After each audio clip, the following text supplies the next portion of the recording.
जुग जुग अटल। चबर छतर तख्त दे मालक साहिब श्री गुरु ग्रंथ साहिब जी महाराज तिन्हां दे पवित्र चरनां विच बैठ के संगरांद का पवित्र दिहाड़ा मनाउण वास्ते इकत्र हुई साध संगत जी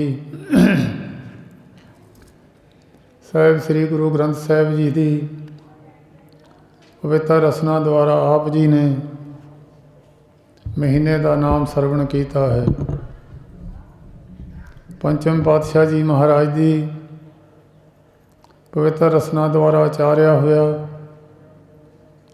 12 माह जी का पाठ भावें पाठी सिंह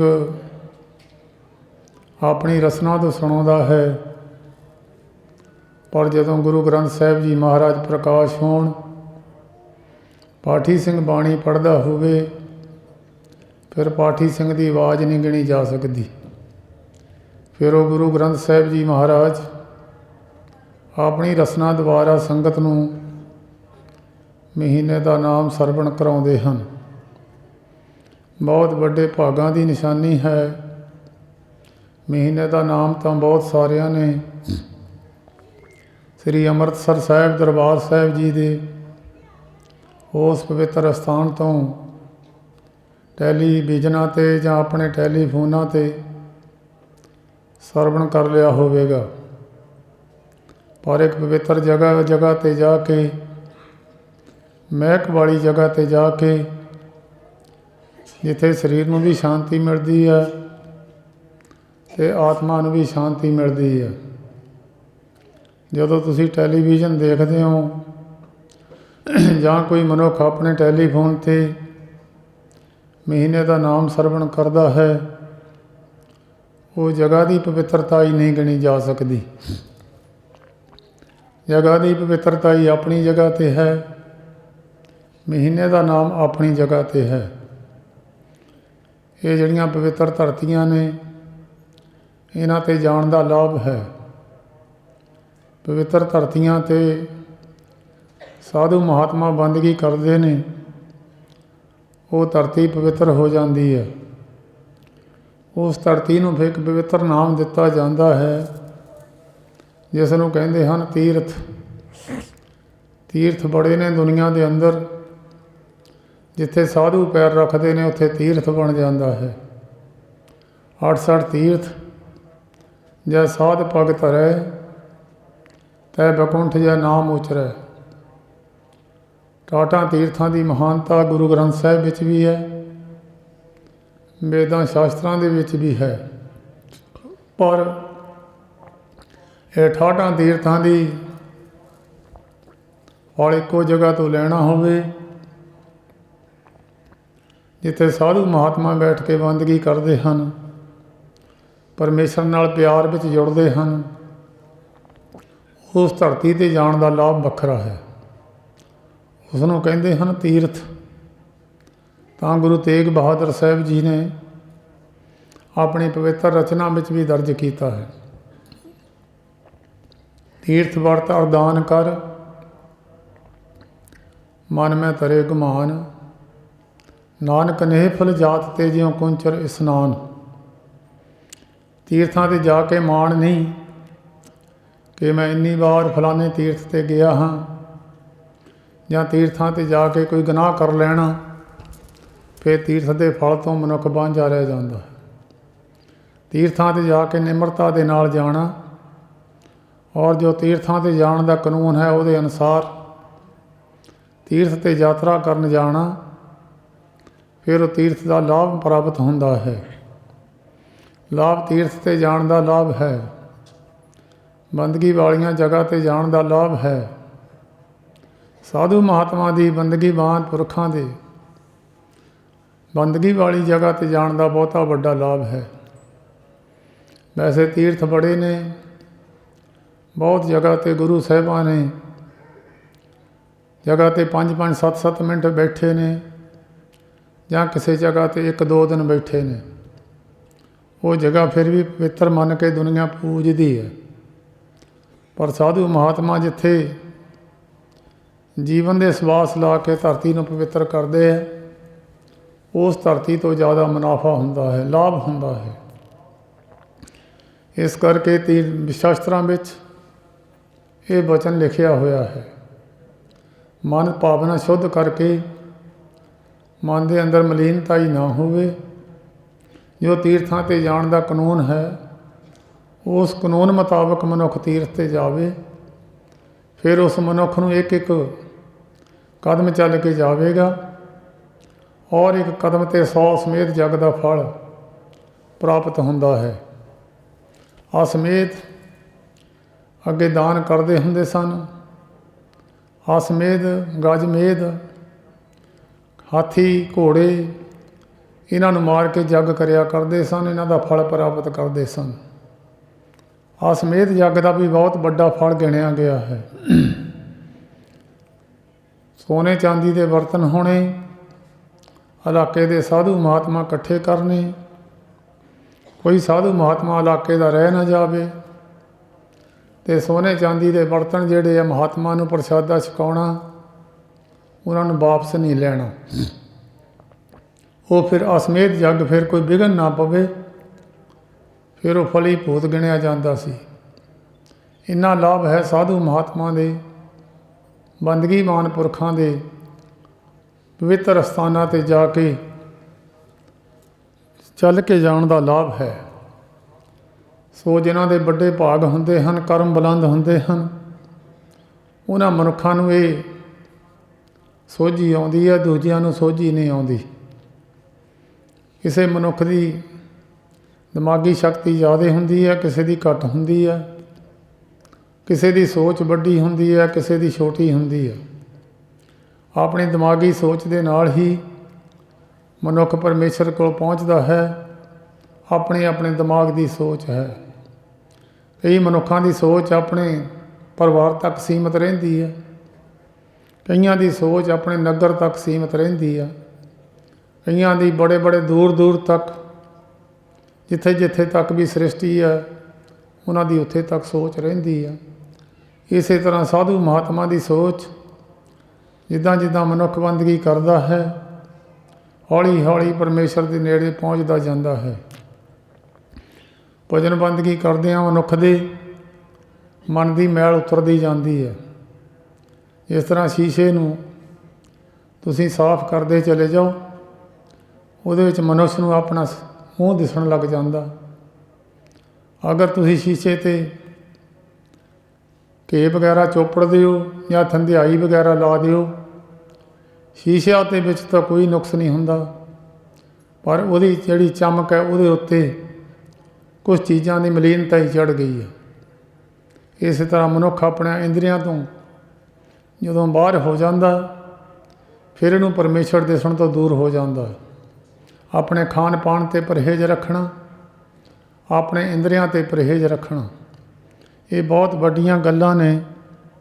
ਪਰਮੇਸ਼ਰ ਦਾ ਨਾਮ ਜਪਣ ਵਾਸਤੇ ਤਾਂ ਹਦਾਇਤ ਹਰੇਕ ਅਸਥਾਨ 'ਤੇ, ਹਰੇਕ ਮਹਾਤਮਾ ਦੇ ਅਸਥਾਨ 'ਤੇ, ਹਰੇਕ ਰਾਗੀ ਢਾਡੀ ਕਬੀਸ਼ਰ, ਭਾਵੇਂ ਉਹ ਆਪ ਨਾਮ ਜਪਦਾ ਹੋਵੇ ਜਾਂ ਨਾ ਜਪਦਾ ਹੋਵੇ, ਪਰ ਇਹਦਾ ਪ੍ਰਚਾਰ ਜ਼ਰੂਰ ਕਰਦੇ ਆ।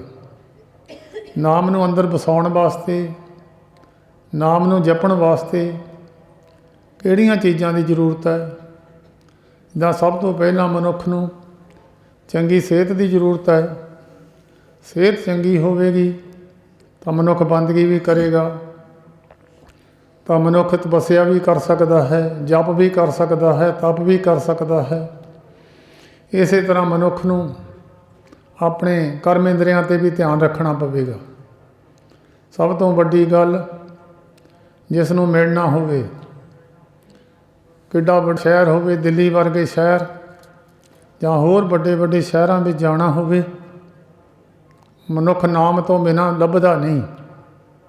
ਨਾਮ ਕੇ ਧਾਰੇ ਸਗਲੇ ਜੰਤ, ਨਾਮ ਕੇ ਧਾਰੇ ਖੰਡ ਬ੍ਰਹਿਮੰਡ। ਹਰੇਕ ਬ੍ਰਹਿਮੰਡ ਦਾ ਨਾਮ ਹੈ, ਹਰੇਕ ਸਿਮਰਤ ਵੇਦ ਦਾ ਨਾਮ ਹੈ, ਹਰੇਕ ਜੀਵ ਜੰਤੂ ਦਾ ਨਾਮ ਹੈ। ਜਿਹੜੀ ਵੀ ਧਰਤੀ 'ਤੇ ਚੀਜ਼ ਆਈ ਹੈ ਉਹਦਾ ਨਾਮ ਹੈ। ਇਸ ਤਰ੍ਹਾਂ ਸ੍ਰਿਸ਼ਟੀ 'ਤੇ ਪਰਮੇਸ਼ਰ ਦਾ ਨਾਮ ਹੈ। ਉਹ ਪਰਮੇਸ਼ਰ ਦੇ ਨਾਮ ਨੂੰ, ਪਰਮੇਸ਼ਰ ਨੂੰ ਲੱਭਣਾ ਹੋਵੇ ਉਹਦੇ ਨਾਮ ਨੂੰ ਚੇਤਾ ਰੱਖਣਾ ਪੈਂਦਾ।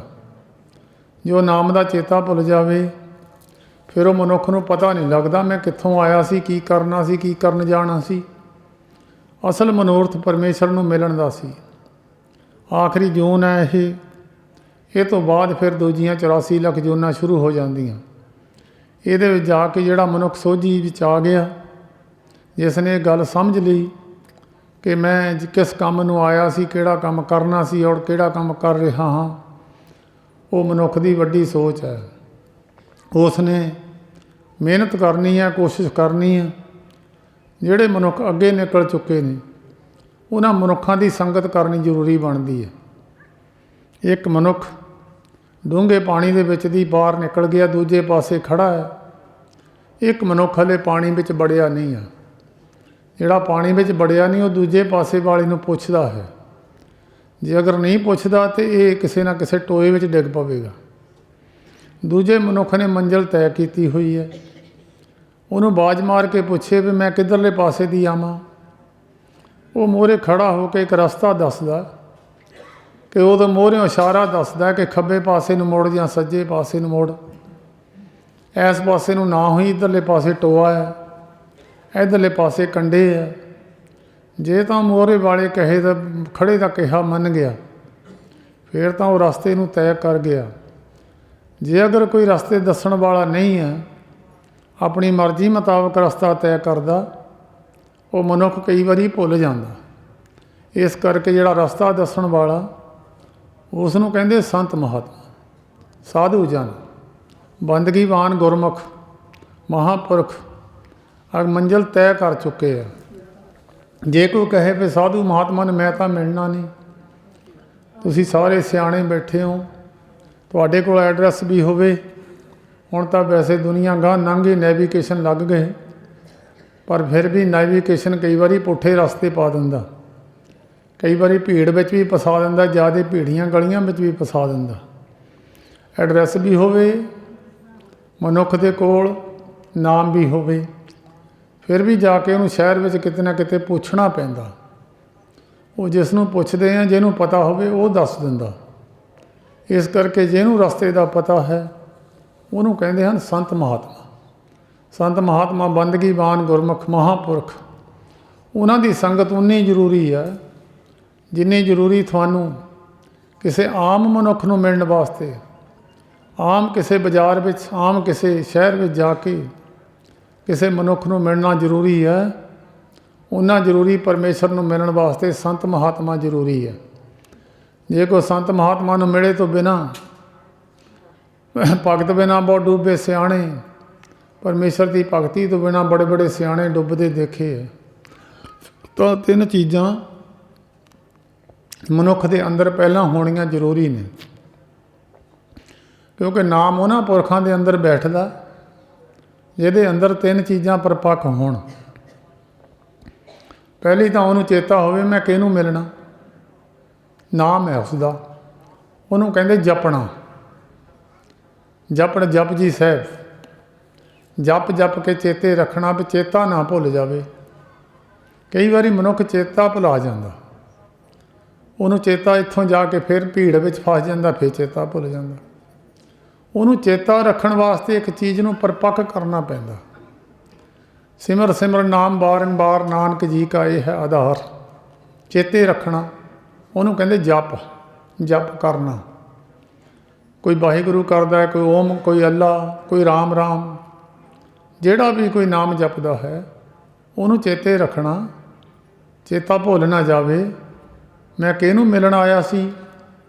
ਕਈ ਵਾਰ ਮੰਜ਼ਿਲ 'ਤੇ ਪਹੁੰਚ ਕੇ ਵੀ ਮਨੁੱਖ ਨੂੰ ਨਾਮ ਦਾ ਚੇਤਾ ਭੁੱਲ ਜਾਵੇ ਤਾਂ ਵੀ ਮਨੁੱਖ ਟਬਲਾ ਖਾ ਜਾਂਦਾ। ਸਭ ਤੋਂ ਪਹਿਲਾਂ ਜਪ, ਜਪ ਹੁੰਦਾ ਪਰਮੇਸ਼ਰ ਨੂੰ ਚੇਤੇ ਕਰਨਾ, ਯਾਦ ਕਰਨਾ, ਚੇਤਾ ਨਾ ਭੁੱਲ ਜਾਵੇ। ਮਿਲਣਾ ਬਹੁਤ ਦੂਰ ਦੀ ਗੱਲ ਹੈ, ਪਰ ਚੇਤਾ ਤਾਂ ਰੱਖੋ ਕਿਸ ਨੂੰ ਮਿਲਣਾ, ਕਿਹਨੂੰ ਜਾ ਕੇ ਮਿਲਣਾ, ਅੱਗੇ ਮਿਲਣ ਕਿਹਨਾਂ। ਸਭਨਾ ਮਰਨਾ ਆਇਆ ਬੇਛੋੜਾ ਸਭਨਾ, ਪੁੱਛੋ ਜਾਏ ਸਿਆਣਿਆਂ ਅੱਗੇ ਮਿਲਣ ਕਿਹਨਾਂ। ਸਿਆਣਿਆਂ ਨੂੰ ਪੁੱਛੋ ਅੱਗੇ ਜਾ ਕੇ ਕਿਹਨੂੰ ਮਿਲੀਏ। ਉਹ ਦੱਸਦੇ ਬਈ ਆਹ ਨਾਮ ਜਪਦਾ ਚਲੇ ਜਾਏ, ਹਰੇਕ ਜਗ੍ਹਾ 'ਤੇ ਤੈਨੂੰ ਬੰਦਾ ਮਿਲ ਜਾਣਾ ਹੈ ਜਿਹੜਾ ਸਰਬ ਵਿਆਪਕ ਹੈ। हरेक जगह ते व्यापक है, चाहे नरक है चाहे स्वर्ग है, चाहे कोई धरती किसी तरह की हड़ंबा धरती है, चाहे बंदगीवान धरती है, हरेक जगह ते एक बंदे का नाम चलता है। सुन के जम के दूत नाए तेरे छड़ जाए, जिहदा नाम सारी जगह ते चलता है, क्योंकि राजा आप तो सारी जगह ते नहीं जाता, पर वह नाम सारे मुल्क में चलता हुंदा, ਉਹਦੇ नाम तो सारे डरते हुंदे। इस करके सब तो पहला जप चेता रखना कि इहनूं मिलना याद रखना। दूजे नंबर ते तप। तप हुंदा है कई बारी मनुख नूं नींद आ जाती जप करदे चेता भुल जाता। तप हुंदा औखे हो के शरीर नूं। कई महात्मा अपने केस कीलियां नाल बन लैंदे सी। गुरु अमरदास महाराज कीली फड़ के खड़े हुंदे सी। गोंदवाल साहब कीली है हाले तक। होर बहुत सारे महापुरुष सियाल नूं पानी विच खड़ जाना, जेठ हाड़ नूं धुप विच खड़ जाना। इस तरह शरीर नूं करड़ा करके चेते रखना, नींद ना आ जाए, चेता ना भुल जाए। जप तप। तीजे नंबर ते संजम। संजम हुंदा इंद्रियां दा संजम। जे 2-2.5 घंटे टैलीविजन देखिया तो 2-2.5 घंटे बाणी भी पढ़ लो। 2.5 घंटिया खिलरिया होया गंद 2.5 घंटिया इकट्ठा नहीं हुंदा। 2.5 घंटे कूड़ा खिलारने नूं ला दिओ तो 2.5 घंटे इकट्ठा करने नूं टाइम ज़्यादा लग जूगा। इस करके इस गल का संजम करना, मैं संसार नाल कितना टाइम विचरिया, परमेश्वर नाल कितना टाइम बैठे। कुदरती गल है, तुसीं सियाणे हो। जिहदे कोल मनुख ज़्यादा पैंदा दुनिया कहती ये तो उहदे नाल ज़्यादा प्रेम है, उत्थे हर रोज़ बहिंदा है। ये इकट्ठे ही रहिंदे है। जिहदे कोल किते किते बहिंदा वो आम दुनिया नूं पता भी ये तो किते किते मिलदे है। जिहदे कोल रोज़ ज़्यादा मिलना उहदे नाल प्रेम ज़्यादा है। जिहदा प्रभु बंदगी नूं परमेश्वर कोल ज़्यादा समा दिंदा ਉਹ ਮਨੁੱਖ ਅੱਗੇ ਲੰਘ ਜਾਂਦਾ। ਜਿਹੜਾ ਪਰਮੇਸ਼ਰ ਨੂੰ ਘੱਟ ਸਮਾਂ ਦਿੰਦਾ, ਦੁਨਿਆਵੀ ਲੋਕਾਂ ਨੂੰ, ਦੁਨਿਆਵੀ ਕਾਰਜਾਂ ਨੂੰ, ਹੋਰ ਸੰਸਾਰ ਦੇ ਕੰਮਾਂ ਕਾਰਾਂ ਨੂੰ ਜ਼ਿਆਦਾ ਸਮਾਂ ਦਿੰਦਾ, ਉਹ ਮਨੁੱਖ ਫਿਰ ਕੁਦਰਤੀ ਗੱਲ ਹੈ ਪਿੱਛੇ ਰਹਿ ਜਾਂਦਾ। ਇਸ ਕਰਕੇ ਜਪ ਤਪ ਸੰਜਮ, ਅੱਖਾਂ ਦਾ ਸੰਜਮ ਹੈ। ਕਈ ਮਨੁੱਖ ਵਿਹਲੇ ਹੁੰਦੇ ਆ, ਉਹ ਟੈਲੀਫੋਨ ਖੋਲ੍ਹ ਕੇ ਬਹਿ ਜਾਂਦੇ। ਇਹਦੇ ਵਿੱਚ ਗੰਦ ਵੀ ਬਥੇਰਾ ਅਤੇ ਚੰਗੀਆਂ ਗੱਲਾਂ ਵੀ ਹੈਗੀਆਂ। चंगी गल का कोई गाहक नहीं है, माड़ी चीज़ के गाहक ने। सुगंधी थोड़ी होवे दुर्गंधी ज़्यादा होवे तो सुगंधी का फिर पता नहीं लगता। सेंट थोड़ा जिहा सिट दिओ, 4 चफेरे ढेर गंदगी खिलरी होवे, गोहा खिलरिया होवे, सेंट का पता नहीं लगता। जपजी साहब एक कीता होवे, सारी दिहाड़ी गंद खिलारिया होवे तो उहदी महक का फिर पता नहीं लगता। इस करके कोशिश करिया करो, जे आपां बंदगी थोड़ी करांगे संसार नाल भी थोड़ा विचरीए। जिन्ने भी महात्मा पूਰਨ देखे हो तुसीं, कई महात्मा तुर के तीर्थ यात्रा जाते रहे। तुरे जांदियां जांदियां ने भजन बंदगी करनी, बैठना नहीं, विहले नहीं। संत महाराज जी कई बारी कमाद गुड्डण लग जाते सी। काम कार विच रुझे रहना, कहना ये मन नूं काम विच ला के रखो, जद इहनूं बेला छड्डोगे ये फिर इल्त करूगा। नौकर नूं खाण नूं चंगा दे दिओ, उहनूं टैलीविजन ला दिओ, AC ला दिओ, वो फिर काम नहीं करूगा तो ज़्यादा खराबी करूगा।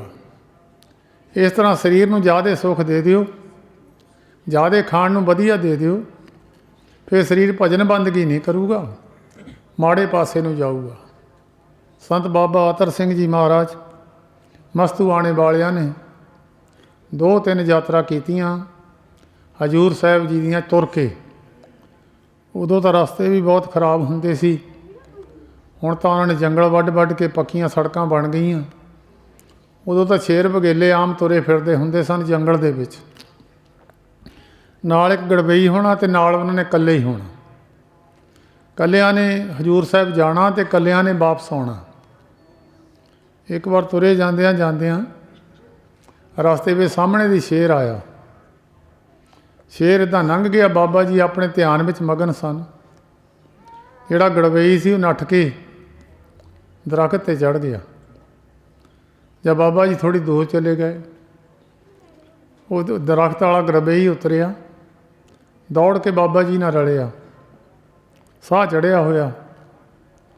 ਬਾਬਾ ਜੀ ਪੁੱਛਣ ਲੱਗੇ, ਤੈਨੂੰ ਬੜਾ ਸਾਹ ਚੜ੍ਹਿਆ ਹੈ, ਕੀ ਗੱਲ ਹੋਈ? ਕਹਿੰਦਾ, ਮਹਾਰਾਜ ਸ਼ੇਰ ਆ ਗਿਆ ਸੀ ਜੀ। ਕਹਿੰਦੇ, ਕਿੱਥੇ? ਕਹਿੰਦਾ, ਜੀ ਤੁਸੀਂ ਦੇਖਿਆ ਨਹੀਂ, ਤੁਹਾਡੇ ਮੂਹਰੇ ਤੁਹਾਨੂੰ ਨੀਵਾਂ ਸਿਰ ਕਰਕੇ ਅੱਗੇ ਲੰਘ ਗਿਆ। ਬਾਬਾ ਜੀ ਹੱਸਣ ਲੱਗ ਪਏ। ਕਹਿੰਦੇ, ਲੰਘਿਆ ਹੋਣਾ, ਠੀਕ ਹੈ, ਤੂੰ ਸੱਚਾ। ਕੋਈ ਦਿਨ ਸੀ, ਕਹਿੰਦੇ, ਮੈਨੂੰ ਸ਼ੇਰ ਦੀਦਾ ਸੀ, ਕੁੱਤਾ ਵੀ ਦੀਦਾ ਸੀ, ਦੁਸ਼ਮਣ ਵੀ ਦੀਦਾ ਸੀ, ਮਿੱਤਰ ਵੀ ਦੀਦਾ ਸੀ। ਅੱਜ ਮੈਂ ਸਭ ਗੋਬਿੰਦ ਹੈ, ਸਭ ਗੋਬਿੰਦ ਹੈ। ਜਿੰਨੀ ਸ੍ਰਿਸ਼ਟੀ ਵਿੱਚ ਸਾਰੀ ਨਿਰੰਕਾਰ ਵਸਦਾ ਹੈ। ਜੇ ਨਿਰੰਕਾਰ ਨੇ ਖਾਣਾ ਹੀ ਹੋਇਆ ਸ਼ੇਰ ਦੇ ਰੂਪ ਦੇ ਵਿੱਚ, ਕੋਈ ਬਚਾ ਨਹੀਂ ਸਕਦਾ। ਜੇ ਨਿਰੰਕਾਰ ਨੇ ਕਿਸੇ ਬੰਦੇ ਨੂੰ ਮਾਰਨਾ ਹੀ ਹੋਇਆ ਤਾਂ ਕੋਈ ਬਚਾ ਨਹੀਂ ਸਕਦਾ। ਸਾਰੀ ਸ੍ਰਿਸ਼ਟੀ ਵਿੱਚ ਨਿਰੰਕਾਰ ਹੈ। ਜਿਨ੍ਹਾਂ ਦੇ ਅੰਦਰੋਂ ਇਹ ਭੁਲੇਖਾ ਨਿਕਲ ਜਾਂਦਾ, ਕਿਸੇ ਨੂੰ ਮਿੱਤਰ ਸਮਝਦੇ, ਕਿਸੇ ਨੂੰ ਦੁਸ਼ਮਣ ਸਮਝਦੇ ਆ। ਜਿੰਨਾ ਚਿਰ ਇਹ ਭੁਲੇਖਾ ਹੈ ਮਨੁੱਖ ਜੀਵ ਦੀ ਅਵਸਥਾ 'ਤੇ ਹੈ। ਜਦੋਂ ਇਹ ਅਵਸਥਾ ਨਿਕਲ ਜਾਂਦੀ, ਨਾ ਕੋਈ ਬੈਰੀ ਨਹੀਂ ਬਗਾਨਾ, ਹਰਖ ਸੋਗ ਜਾਂ ਕੈ ਨਹੀਂ, ਬੈਰੀ ਮੀਤ ਸਮਾਨ, ਕਹੋ ਨਾਨਕ ਸੁਨ ਰੇ ਮਨਾ, ਮੁਕਤ ਤਾਹੇ ਤੈ ਜਾਨ। ਉਹ ਪੁਰਸ਼ ਮੁਕਤ ਹੈ, ਉਹਨੂੰ ਕੋਈ ਦੁਨੀਆ ਵਿੱਚ ਮਾਰ ਨਹੀਂ ਸਕਦਾ। ਆਪਣੀ ਮਰਜ਼ੀ ਨਾਲ ਚਲੇ ਜਾਵੇ, ਉਹਦੀ ਮਰਜ਼ੀ ਆ। ਇਹਨੂੰ ਕਹਿੰਦੇ ਸੰਜਮ। ਜਿੱਥੇ ਅੱਖਾਂ ਦਾ ਸੰਜਮ ਹੈ, ਉੱਥੇ ਕੰਨਾਂ ਦਾ ਸੰਜਮ ਵੀ ਹੈ। ਕੰਨਾਂ ਨਾਲ ਮਾੜੀਆਂ ਗੱਲਾਂ ਸੁਣਨੀਆਂ, ਕਿਸੇ ਦੀ ਨਿੰਦਿਆ ਚੁਗਲੀ ਸੁਣਨੀ, ਭਾਵੇਂ ਤੁਸੀਂ ਉਹਨੂੰ ਸੱਚ ਕਰਕੇ ਮੰਨੋ ਜਾਂ ਨਾ ਮੰਨੋ। ਨਿੰਦਿਆ ਚੁਗਲੀ ਕਿਸੇ ਦੀ, ਤੇ ਸੱਚ ਮੰਨੋ ਜਾਂ ਨਾ ਮੰਨੋ। ਪਰ ਜਦੋਂ ਤੁਸੀਂ ਕੋਲੇ ਨੂੰ ਭਾਂਡੇ ਦੇ ਵਿੱਚ ਦੀ ਲੰਘਾਓਗੇ, ਕੋਲਾ ਕਾਲਕ ਛੱਡ ਕੇ ਜਾਊਗਾ। ਜਦੋਂ ਤੁਸੀਂ ਕਿਸੇ ਦੀ ਮਾੜੀ ਗੱਲ ਨੂੰ, ਮਾੜੀ ਕਰਤੂਤ ਨੂੰ ਅੰਦਰ ਦੀ ਲੰਘਾ ਕੇ ਛੱਡੋਗੇ ਤਾਂ ਉਹ ਮੈਲ ਛੱਡ ਜੂਗੀ। ਜਦੋਂ ਕਿਸੇ ਦੀ ਸਿਫਤ ਸਲਾਹ, ਕਿਸੇ ਮਨੁੱਖ ਦੇ ਗੁਣਾਂ ਨੂੰ ਅੰਦਰ ਲੰਘਾਓਗੇ, ਉਹ ਗੁਣ ਤੁਹਾਡੇ ਅੰਦਰ ਆਪਣਾ ਮਹਿਕ ਛੱਡ ਜਾਣਗੇ। ਇਸ ਕਰਕੇ ਕੰਨਾਂ ਦੇ ਨਾਲ ਕਿਸੇ ਦੀ ਸਿਫਤ ਸਲਾਹ ਸੁਣ ਲੈਣੀ ਤਾਂ ਚੰਗੀ ਹੈ, ਕਿਸੇ ਦੇ ਗੁਣਾਂ ਨੂੰ ਵਰਣਨ ਕੀਤਾ ਹੋਇਆ ਸੁਣ ਲੈਣਾ ਤਾਂ ਚੰਗਾ ਹੈ। ਰੱਬ ਦੇ ਗੁਣਾਂ ਨੂੰ ਸੁਣ ਲਓ, ਚੰਗਾ ਹੈ, ਮਹਿਕ ਛੱਡ ਜਾਣਗੇ। ਪਰ ਜੇ ਤੁਸੀਂ ਜੀਭ ਨਾਲ ਨਾ ਵੀ ਕਿਸੇ ਦੀ ਨਿੰਦਿਆ ਕੀਤੀ, ਕੰਨਾਂ ਨਾਲ ਸੁਣ ਲਈ, ਫਲ ਦੋਨਾਂ ਦਾ ਇੱਕੋ ਜਿਹਾ ਹੀ ਹੈ। ਕੰਨਾਂ ਰਾਹੀਂ ਪੀਤੀ ਜਾਂਦੀ ਹੈ, ਜੀਭ ਨਾਲ ਵੀ, ਮੂੰਹ ਨਾਲ ਵੀ, ਕੰਨਾਂ ਨਾਲ ਵੀ ਹੈਗਾ, ਬਰਾਬਰ ਹੀ ਆ। ਕਈ ਉੱਦਾਂ ਹੀ ਝੂਠ ਸੁਣ ਸੁਣ ਕੇ ਨੱਟਾਂ 'ਤੇ ਅੱਗੇ ਗੱਲਾਂ ਕਰੀ ਜਾਂਦੇ ਆ। ਉਹ ਬਿਨਾਂ ਮਤਲਬ ਤੋਂ ਪਾਪ ਦੇ ਭਾਗੀ ਬਣੀ ਜਾਂਦੇ। ਜਿਹਨੇ ਪਾਪ ਕਰਮ ਕੀਤਾ, ਉਹਦਾ ਭਾਗੀ ਉਹ ਆਪ ਹੈ, ਉਹਦੀ ਸਜ਼ਾ ਉਹ ਆਪ ਭੋਗੇਗਾ। ਇਹ ਬਿਨਾਂ ਮਤਲਬ ਤੋਂ ਹੀ ਕਈ ਲੋਕ ਉਹਨਾਂ ਦਾ ਭਾਰ ਚੱਕ ਲੈਂਦੇ ਆ। ਬਿਨ ਮਜ਼ਦੂਰੀ ਭਾਰ ਉਠਾਵਣੇ, ਬਿਨਾਂ ਪੈਸਿਆਂ ਤੋਂ ਹੀ ਭਾਰ ਚੱਕ ਲੈਣਾ ਕਿਸੇ ਦਾ। ਇਹ ਮਹਾਤਮਾ ਲੋਕ, ਬੰਦਗੀਮਾਨ ਲੋਕ ਇਸ ਪਾਸੇ ਨੂੰ ਨਹੀਂ ਜਾਂਦੇ। ਮੈਂ ਇੱਕ ਮਹਾਤਮਾ ਦੇਖੇ, ਥੋੜ੍ਹੀ ਵਾਰ ਦਰਸ਼ਨ ਕਰਨ ਦਾ ਸਮਾਂ ਉਹਨਾਂ ਦਾ ਮਿਲਿਆ। ਜਦ ਕਦੀ ਕਿਸੇ ਨੇ ਜਾਣਾ ਤਾਂ ਉਹ ਨਹੀਂ ਪਲੰਘੇ 'ਤੇ ਬੈਠੇ ਹੋਣਾ। 5-7-10 ਬੀਬੀਆਂ ਜੇ ਬੰਦੇ ਆ ਕੇ ਬੈਠ ਗਏ, ਜਾਂ ਤਾਂ ਉਹਨੇ ਫਿਰ ਸੈਣ ਨਾਈ ਦੀ ਕਥਾ ਛੇੜ ਦੇਣੀ, ਜਾਂ ਹੋਰ ਕਿਸੇ ਭਗਤ ਦੀ ਕਥਾ ਛੇੜ ਦੇਣੀ। ਬੜੀ ਸਹਿਜ ਨਾਲ ਕਥਾ ਕਰਨੀ। ਕਥਾ ਕਰਦਿਆਂ ਕਰਦਿਆਂ ਜੇ ਉਹ ਨਹੀਂ ਉੱਠੇ ਮਨੁੱਖ, ਉਹ ਤੋਂ ਬਾਅਦ ਨਹੀਂ ਉੱਠੇ, ਫਿਰ ਉਹ ਸੰਤ ਉੱਠ ਕੇ ਆਪੇ ਭੋਰੇ ਚਲ ਜਾਂਦੇ ਸੀ। ਫਿਰ ਆਪੇ ਚਲ ਜਾਣਾ ਤਾਂ ਬਾਕੀ ਲੋਕ ਆਪੇ ਉੱਠ ਕੇ ਚਲੇ ਜਾਂਦੇ ਸੀ। ਜਿਸ ਨੂੰ ਬਖਸ਼ੇ ਸਿਫਤ ਸਲਾਹ, ਨਾਨਕ ਪਾਤਸ਼ਾਹ ਹੀ ਪਾਤਸ਼ਾਹ। ਜਦ ਕੋਈ ਬੈਠਦਾ ਹੈ ਭਾਈ, ਰੱਬ ਦੀਆਂ ਗੱਲਾਂ ਛੇੜ ਲਓ, ਭਗਤਾਂ ਦੀ ਕਥਾ ਛੇੜ ਲਓ, ਗੁਰੂਆਂ ਪੀਰਾਂ ਦਾ ਇਤਿਹਾਸ ਹੈ ਉਹਨੂੰ ਛੇੜ ਲਓ, ਤੁਹਾਡੇ ਅੰਦਰ ਮਹਿਕ ਛੱਡ ਜੂਗਾ। ਮਹਾਂਪੁਰਸ਼ਾਂ ਦੇ ਨਾਮ ਕੀ ਮਹਿਮਾ ਸੰਤ ਰਿੱਧ ਵਸੇ। ਨਾਮ ਕੀ ਮਹਿਮਾ ਸੰਤਾਂ ਦੇ ਹਿਰਦਿਆਂ ਵਿੱਚ ਵਾਸਾ ਕਰਦੀ ਹੈ, ਰੱਬ ਦੇ ਪਿਆਰਿਆਂ ਦੇ ਅੰਦਰ ਵਾਸਾ ਕਰਦੀ ਹੈ। ਉਹ ਨਾਮ ਨੂੰ ਜਪਣ ਵਾਸਤੇ ਇਹ ਚੀਜ਼ਾਂ ਪਹਿਲਾਂ ਜ਼ਰੂਰੀ ਨੇ।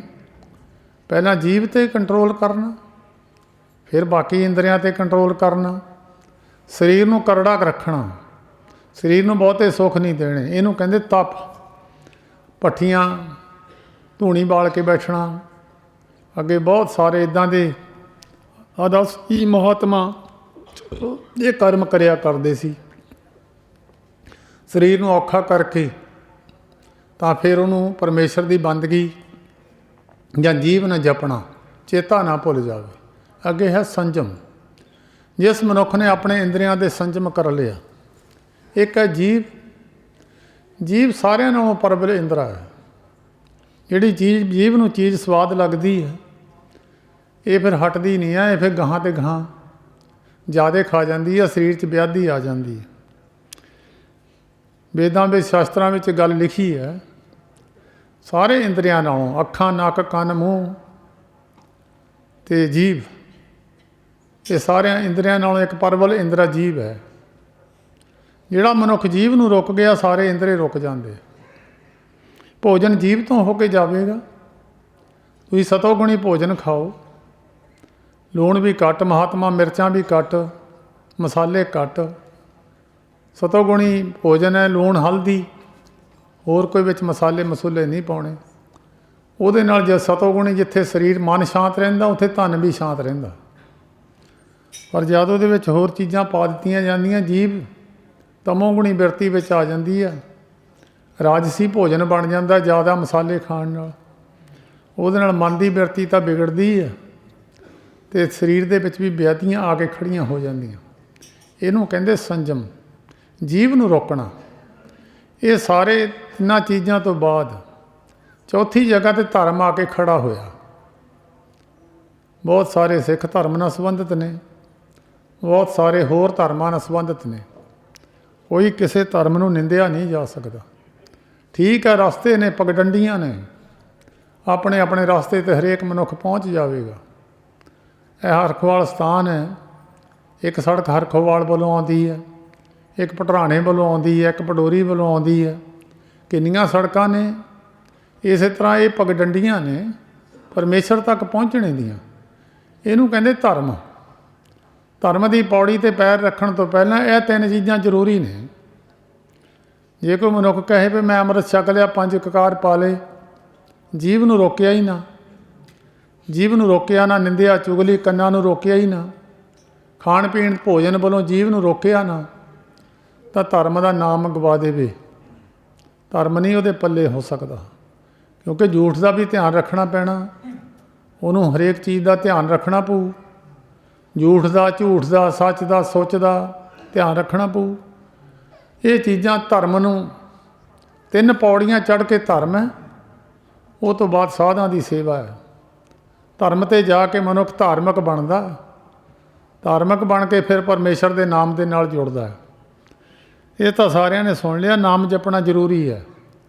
ਪਰ ਨਾਮ ਜਪਣ ਵਾਸਤੇ ਕਿਹੜੀ ਕਿਹੜੀ ਮੰਜ਼ਿਲ ਤੈਅ ਕਰਨੀ ਜ਼ਰੂਰੀ ਹੈ, ਕਿੱਥੋਂ ਕਿੱਥੋਂ ਤੁਰਨਾ ਜ਼ਰੂਰੀ ਹੈ, ਕਿਹੜੀਆਂ ਚੀਜ਼ਾਂ ਛੱਡਣੀਆਂ ਜ਼ਰੂਰੀ ਨੇ, ਕਿਹੜੀਆਂ ਗ੍ਰਹਿਣ ਕਰਨੀਆਂ ਜ਼ਰੂਰੀ ਨੇ, ਇਹ ਵੀ ਮਨੁੱਖ ਨੂੰ ਨਾਲ ਜ਼ਰੂਰੀ ਨੇ।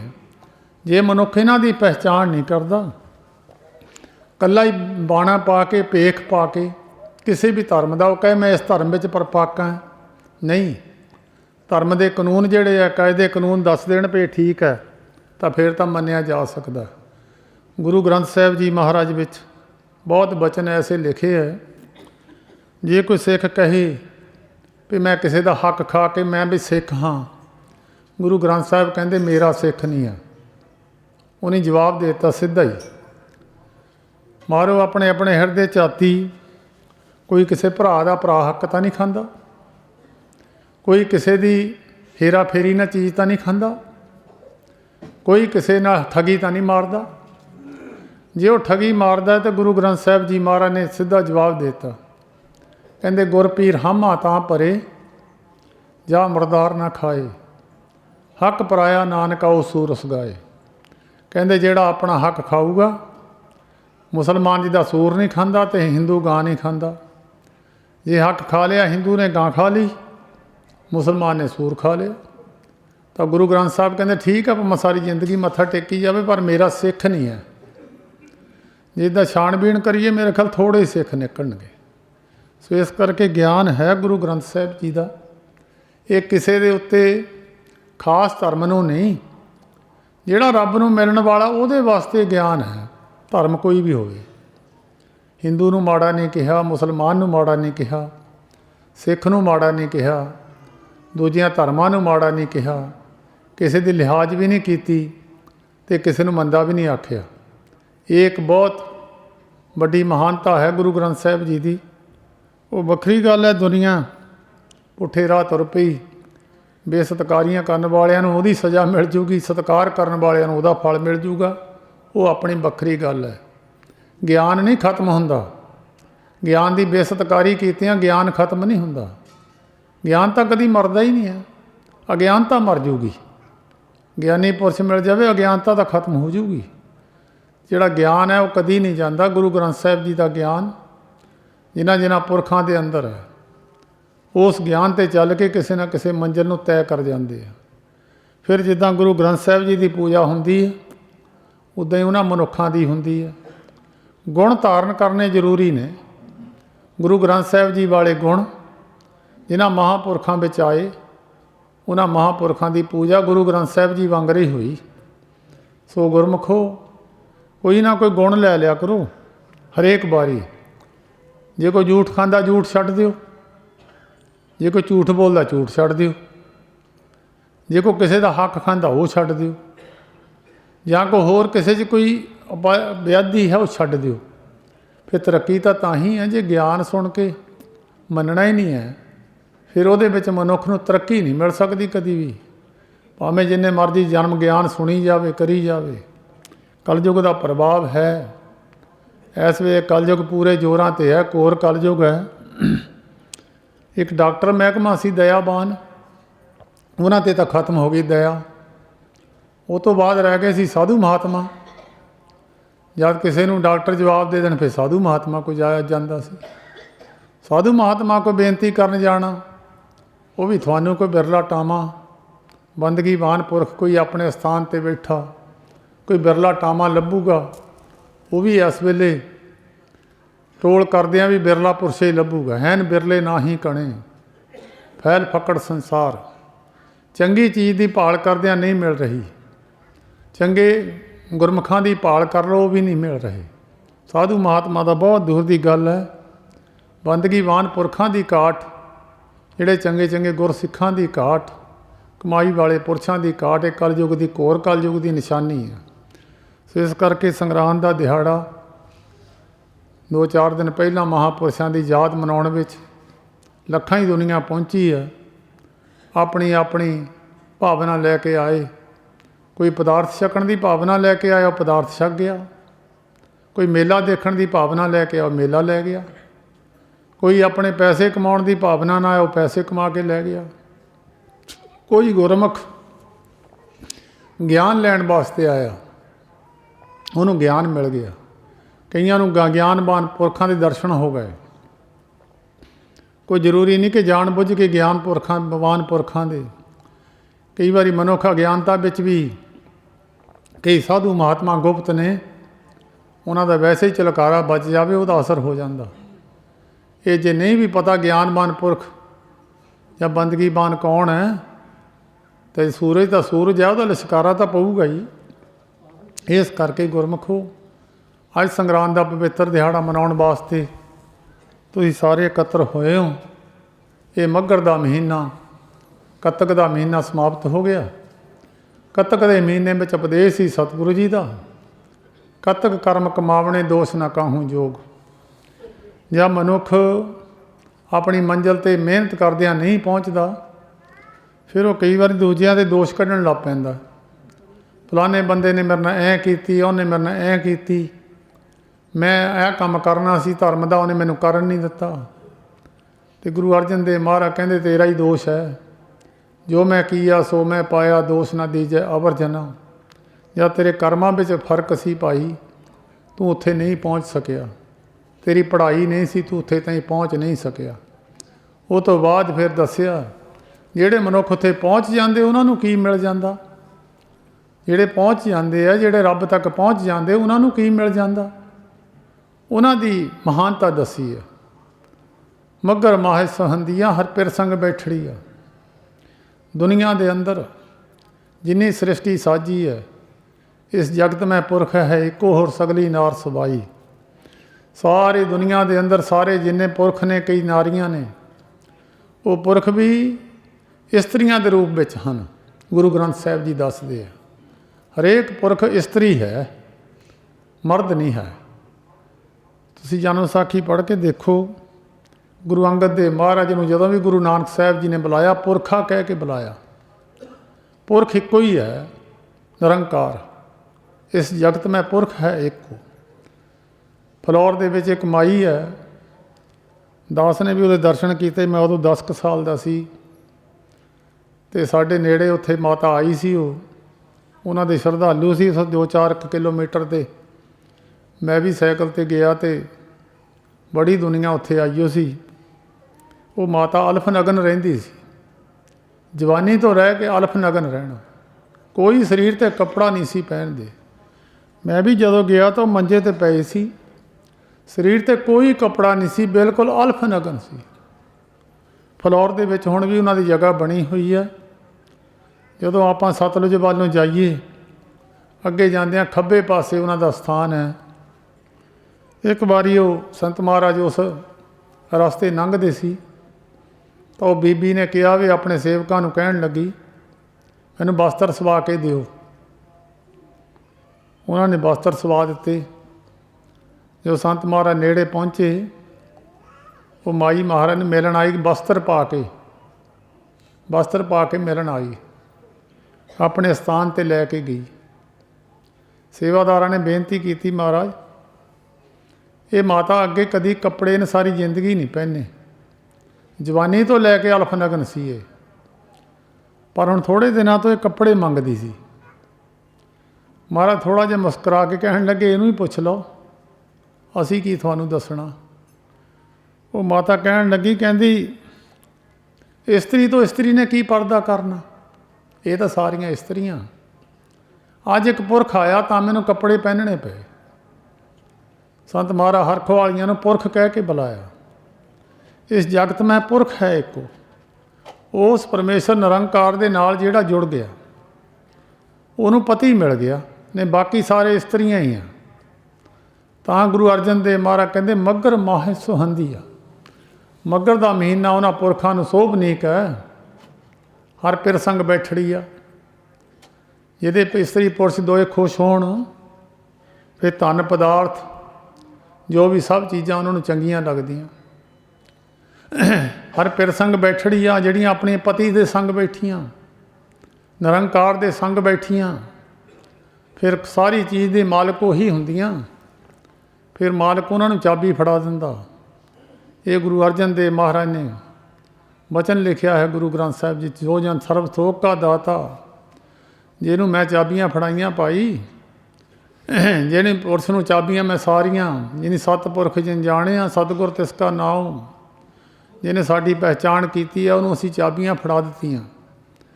मन मेरे तिन की ओट ले, मन तने अपना तिन जन दे, जिन जन अपना प्रभु पछाता, सो जन सर्ब थोक का दाता। जिन साड़ी पछाण की, मैं सारे थोक दियां चाबियां उन्होंने फड़ा दित्तियां। तिसकी सन सर्व सुख पावे, तिसके दर सब पाप मटावे, अबर सियानप सगली छाड़, तिस जन की तू सेवा लाग। आवण जान न हो भी तेरा, नानक तिस जन के पूजो सद पैरा। हर पिर संग बैठड़िया, तिनकी शोभा क्या गणी, जे साहिब में लड़िया। कई इस्त्रियां शादी हो जाती, उन्होंने बनती नहीं है, नेड़े तो जांदियां नाल घुमदियां भी है, बनती नहीं है। उन्होंने शोभा की गिणती नहीं की जा सकती, जिन्हों की पति नाल बण आई है। बाणी कई बार शादी बहुतियां दी हो गई, नहीं बनती उन्होंने। वो गुरु नानक साहब ने औगण दसे है पत्नी विच। औगण होण तां पति पत्नी की बनती नहीं, भावें सारी जिंदगी इकट्ठे रहन। लब लोभ अहंकार की माती, माया माहे समाणी, इन्हीं बाती शौ पाइए नाही, पई कामणे आणी। लब शरीर वास्ते, लोभ पिछे परिवार वास्ते, हंकार पड़े होण दा जां बड़े होण दा जां सुहापण दा, ये हंकार माया माहे समाणी। जिदा संसार तुरिया होवे उहदे वांगर तुर पैना। ਜਿੱਦਾਂ ਸੰਸਾਰ ਤੁਰਿਆ ਉਹਦੇ ਨਾਲ ਚਾਲੀ ਰਲਾ ਲੈਣੀ, ਜੋ ਸੰਸਾਰ ਦੀ ਚਾਲੀ ਆ ਉਹਦੇ ਨਾਲ ਤੁਰ ਪੈਣਾ। ਇਹਨੂੰ ਕਹਿੰਦੇ ਮਾਇਆ ਮਾਹਿ ਸਮਾਣੀ। ਜਿਹੜਾ ਸੰਸਾਰ ਨਾਲ ਤੁਰ ਪੈਂਦਾ ਉਹ ਫਿਰ ਰੱਬ ਨਾਲ ਟੁੱਟ ਜਾਂਦਾ। ਰੱਬ ਦੀ ਚਾਲ ਇੱਕੋ ਹੀ ਰਹੀ ਆ, ਪਰਮੇਸ਼ਰ ਦੀ ਚਾਲ ਬਦਲੀ ਨਹੀਂ ਆ। ਦੁੱਧ 'ਚੋਂ ਮੱਖਣ ਕੱਢਣ ਦੀ ਮਰਜ਼ਾਦਾ ਬਦਲੀ ਨਹੀਂ ਆ। ਜੇ ਕੋਈ ਕਹੇ ਵੀ ਸਾਇੰਸ ਬਹੁਤ ਤਰੱਕੀ ਕਰ ਗਈ, ਇਹ ਤਰੀਕਾ ਹੋਰ ਕੱਢ ਲਿਆ ਵੀ, ਦੁੱਧ ਆਪਣਾ ਬਣਾ ਲਿਆ ਤਾਂ ਉਹ 'ਚੋਂ ਮੱਖਣ ਕੱਢ ਲਿਆ, ਕਦੀ ਨਹੀਂ ਮਰਜ਼ਾਦਾ ਬਦਲ ਸਕਦੀ। ਇੱਕੋ ਹੀ ਤਰੀਕੇ ਨਾਲ ਮੱਖਣ ਨਿਕਲਿਆ। ਪਰਮੇਸ਼ਰ ਦੀ ਮਰਜ਼ਾਦਾ ਇੱਕੋ ਹੀ ਆ ਸੰਸਾਰ ਵਿੱਚ। ਸਾਇੰਸ ਦੇ ਬੜੇ ਤਰੀਕੇ ਆ, ਕੋਈ ਕੁਛ ਤਰੀਕਾ ਕੋਈ ਕਿਸੇ ਤਰ੍ਹਾਂ ਕਰ ਲਿਆ, ਸਭ ਕੰਮ ਮਸ਼ੀਨਰੀ ਨਾਲ ਹੋਣ ਲੱਗ ਗਏ। ਪਰ ਜਿਹੜੀਆਂ ਪਰਮੇਸ਼ਰ ਦੀਆਂ ਮਰਜ਼ਾਦਾ ਉਹ ਨਹੀਂ ਬਦਲੀਆਂ। ਜਿੱਦਾਂ ਦੁੱਧ ਦੀ ਮਰਜ਼ਾਦਾ ਨਹੀਂ ਬਦਲੀ ਤਾਂ ਉਹ ਵੀ ਨਹੀਂ ਬਦਲੀ। ਅਤੇ ਦੁੱਧ ਵਿੱਚੋਂ ਮੱਖਣ ਕੱਢ ਕੇ ਦੱਸੋ ਹੋਰ ਕੋਈ ਮਰਜ਼ਾਦਾ ਨਾਲ ਅੱਜ ਤੱਕ ਕਿੱਥੇ ਸਾਇੰਸ ਤਰੱਕੀ ਕਰ ਗਈ। ਇੱਥੋਂ ਗੱਲ ਕਰੋ ਤੁਸੀਂ, ਅਮਰੀਕਾ 'ਚ ਬੰਦੇ ਦੇ ਕੰਨ ਵਿੱਚ ਫੋਨ ਵੱਜਦਾ, ਇੱਥੋਂ ਬਟਨ ਦੱਬੋ, ਅਮਰੀਕਾ 'ਚ ਬੰਦਾ ਮੈਂ ਤੁਹਾਡੇ ਨਾਲ ਖੜਾ ਗੱਲਾਂ ਕਰਦਾ। ਕਿੰਨੀ ਸਾਇੰਸ ਤਰੱਕੀ ਕਰ ਗਈ ਹੈ। ਸਾਇੰਸ ਨੇ ਤਰੱਕੀ ਇਹ ਤਾਂ ਨਹੀਂ ਕੀਤੀ ਵੀ ਦੁੱਧ 'ਚੋਂ ਮੱਖਣ ਉਸੇ ਵੇਲੇ ਮੱਝ ਦਾ ਚੋਇਆ ਤਾਂ ਉਸੇ ਵੇਲੇ ਮੱਖਣ ਕੱਢ ਦਿੱਤਾ। ਤਰੱਕੀ ਤਾਂ ਨਹੀਂ। ਉਹੀ ਹੈ ਜਿਹੜਾ ਆਪਣੀ ਮਰਜ਼ੀ ਮੁਤਾਬਕ ਸੰਸਾਰ ਵਿੱਚ ਵਿਚਰਦਾ, ਮਾਇਆ ਮਾਹਿ ਸਮਾਣੀ ਹੈ। ਤਾਂ ਸਤਿਗੁਰੂ ਜੀ ਕਹਿੰਦੇ ਭਾਈ ਤਿਨਕੀ ਸੋਭਾ ਕਿਆ ਗਣੀ, ਜੇ ਸਾਹਿਬ ਮੇ ਲੜੀਆ, ਤਨ ਮਨ ਮੌਲਿਆ ਰਾਮ ਸਿਉ ਸੰਗ ਸਾਧ ਸੇਹ ਲੜੀਆ। ਤਨ ਮੌਲ ਜਾਂਦਾ ਹੈ, ਜਿੱਦਾਂ ਮੀਂਹ ਨਾ ਪਵੇ ਬੂਟਾ ਕਮਲਾ ਜਾਂਦਾ, ਫਸਲ ਕਮਲਾ ਜਾਂਦੀ ਹੈ। ਮਾੜਾ ਜਿਹਾ ਮੀਂਹ ਪੈ ਜਾਵੇ ਫਸਲ ਖੜੀ ਹੋ ਜਾਂਦੀ ਹੈ। ਤਨ ਮਨ ਮੌਲਿਆ, ਤਨ ਹੋਰ ਹੈ ਮਨ ਹੋਰ ਹੈ। ਕਈ ਵਾਰੀ ਮਨ ਕਹਿੰਦਾ ਵੀ ਮੇਰਾ ਸਰੀਰ ਕਿਹਾ ਨਹੀਂ ਕਰਦਾ, ਮਨ ਤਾਂ ਕਾਇਮ ਹੈ, ਕਹਿੰਦਾ ਮੇਰਾ ਸਰੀਰ ਨਹੀਂ ਕਿਹਾ ਕਰਦਾ, ਮੈਂ ਤਾਂ ਚਲੇ ਜਾਣਾ ਸੀ, ਮੇਰਾ ਸਰੀਰ ਨਹੀਂ ਕਿਹਾ ਕਰਦਾ। ਉਹ ਦੋ ਚੀਜ਼ਾਂ ਹੈ। ਕਈ ਵਾਰੀ ਮਨ ਮਰਿਆ ਹੁੰਦਾ ਅਤੇ ਤਨ ਮੌਲਿਆ ਹੁੰਦਾ। ਤਨ ਤਾਂ ਮੰਨਦਾ ਹੈ ਤਾਂ ਮਨ ਨਹੀਂ ਮੰਨਦਾ, ਮਨ ਕਹਿੰਦਾ ਸੌਂ ਲਈਏ। ਤਨ ਮਨ ਮੌਲਿਆ ਰਾਮ ਸਿਉ, ਇਹ ਦੋਏ ਚੀਜ਼ਾਂ ਪਰਮੇਸ਼ਰ ਦੇ ਨਾਲ ਲੱਗ ਕੇ ਮੌਲ ਜਾਂਦੀਆਂ। ਜਿਹਨੂੰ ਮਾੜੀ ਜਿਹੀ ਝਲਕ ਦਿਖ ਜਾਵੇ ਉਹਦਾ ਤਨ ਵੀ ਤਰੱਕੀ ਫੜ ਜਾਂਦਾ ਅਤੇ ਮਨ ਵੀ ਤਰੱਕੀ ਫੜ ਜਾਂਦਾ।